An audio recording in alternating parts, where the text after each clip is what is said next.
lebih bijak.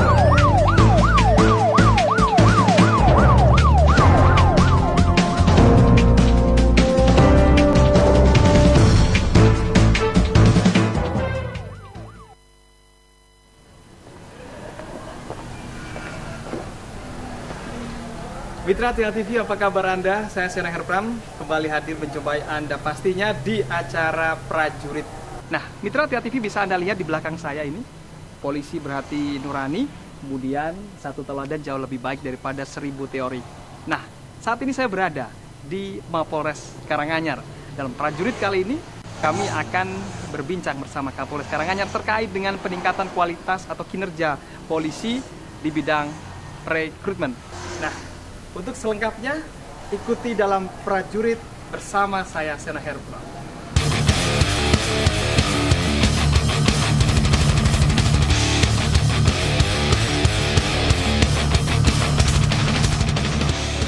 Terus, selamat sore. Boleh ganggu ini? Boleh, mau silakan. Silakan.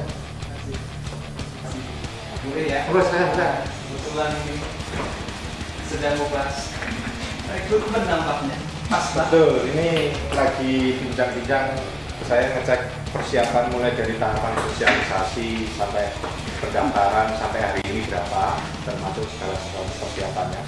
Karena progresnya harus jelas. Saya harus mengikuti tiap tahapannya. Ini tadi baru saja dilaporkan. Ya, Mitra Tia TV, saat ini saya sudah berada di ruang kerja Kapolres Karanganyar dan kebetulan tadi ada semacam meeting kecil gitu ya Kapolres dan sedikit saya ganggu.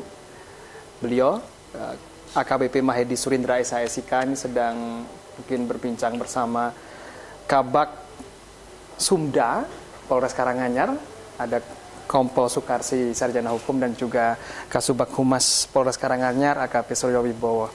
Dan kebetulan sekali ini bisa bertemu bertiga bersama beliau-beliau ini dan kita akan membahas ataupun saya akan bertanya terkait dengan peningkatan kinerja polisi di bidang rekrutmen. Dan apa kabar ini Kapolres? Kabar baik. Baik ya Komandan ya. Baik, Bu Sukarsi juga baik, Pak Surya juga baik pastinya ya. Dan saya sangat senang ini Komandan bisa ketemu langsung dengan Komandan ya setelah 5 bulan berada di Karanganyar ya Komandan ya. Akhirnya bisa langsung berjumpa dengan Komandan dan kesempatan yang asik ini, yang berbahagia ini bisa saya pergunakan nanti sebanyak-banyaknya. Ini terkait dengan rekrutmen kepolisian. Tapi sebelum membahas tentang hal itu, boleh tahu dulu ini kondisi wilayah Karanganyar itu seperti apa? Kamtipmasnya. Terima kasih Mas Seno. Saya menjalankan dinas sebagai Kapolres Karanganyar selama 5 bulan ini, alhamdulillah berkat kerjasama yang baik masyarakat dengan kami, Karanganyar relatif aman dan kondusif. Tidak ada kejadian-kejadian yang sifatnya menonjol, urgent dan anarkis ini karena partisipasi semua elemen masyarakat. Jadi memang hubungan terjalin baik antara kepolisian dan juga masyarakat ya. Karena memang Pak Polisi itu juga dari masyarakat ya Pak ya. Betul. Bu Polisi juga gitu, dari masyarakat juga. Ini memang semua dari masyarakat. Nah, ngomong-ngomong soal ini, mungkin bisa masuk ke perekrutan. Ada kabar terbaru terkait dengan perekrutan personil kepolisian? Apakah memang ada pembukaan ini? Oh, terima kasih. Jadi sebenarnya kita pun jauh sebelum adanya dibuka pendaftaran sudah menggelar kegiatan namanya sosialisasi sepanjang masa. Yang mana kegiatan ini kita beban tugaskan kepada para Babin Kamtimas kita di bidang fungsi Bimas. Mereka mensosialisasikan kepada masyarakat terkait dengan tata cara rekrutmen untuk menjadi anggota Polri, baik itu rekrutmen melalui Taruna Akpol, Brigadir Polri maupun Tamtama. Sudah kita laksanakan mulai dari saya menjabat Kapolres, itu sudah tergelar. Sosialisasi sepanjang masa. Artinya salah satu tugas Bimas, tugas Babin Kamtimas dalam rangka sehari-hari mensosialisasikan kepada masyarakat tentang rekrutmen Polri. Jadi memang ini rekrutmen ini memang sangat terbuka ya, masyarakat pasti tahu. Betul sekali. bukannya ditutup-tutupi. Tidak ada tutup-tutupan. Hanya keluarga polisi yang tahu. Gitu. Ini berlaku umum ini, tanpa syarat gitu. Nah selama ini apa yang dilakukan untuk sosialisasi ini dari Babin Kamtibmas ini? Biasanya Kalau mereka sampai hasil ke pantauan kita di lapangan, Babin Kamtibmas yang kami lihat, kami cermati ya, mereka turun. Nanti ada berapa warga di situ berkumpul, disitulah Babin menyampaikan bagaimana rekrutmen Polri sekarang. Yang paling kita tonjolkan salah satunya bahwa transparan dengan prinsip betah, ya Bu ya. Apa itu? Betah itu singkatan. B-nya berasal dari kata bersih. E-nya berasal dari kata T-nya berasal dari kata transparan. Bersih, transparan. Terus A-nya akuntabel.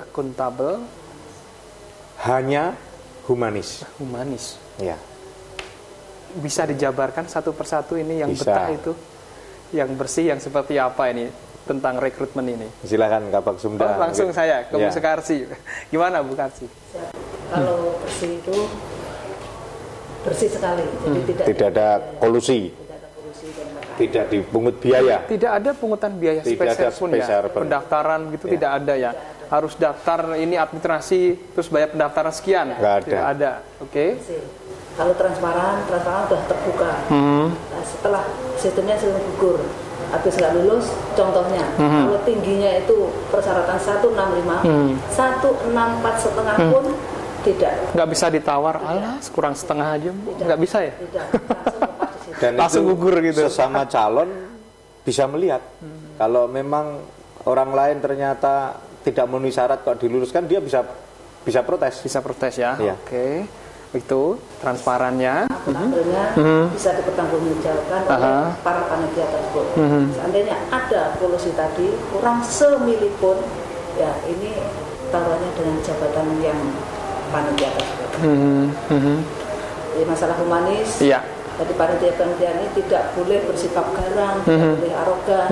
Jadi kita harus humanis dengan masyarakat tersebut, dengan calon-calon pendaftar. Tadi juga itu tidak masuk humanis ya, misalnya kurang setengah senti, toleransi aja nggak apa-apa. Oh bukan itu ya? Bukan dari itu, yang dimaksud humanis mungkin lebih spesifiknya begini.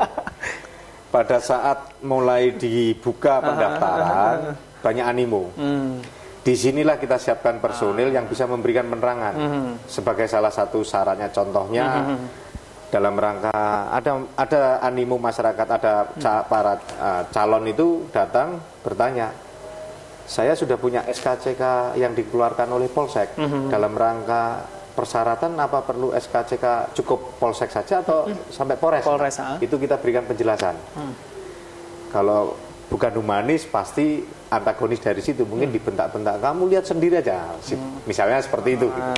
Jadi tetap kita tonjolkan santun kepada masyarakat. Jadi apa yang mungkin jadi keraguan-raguan masyarakat, misalnya kebingungan ya, terjawab terkait dengan rekrutmen ini, itu ada jawabannya langsung gitu ya.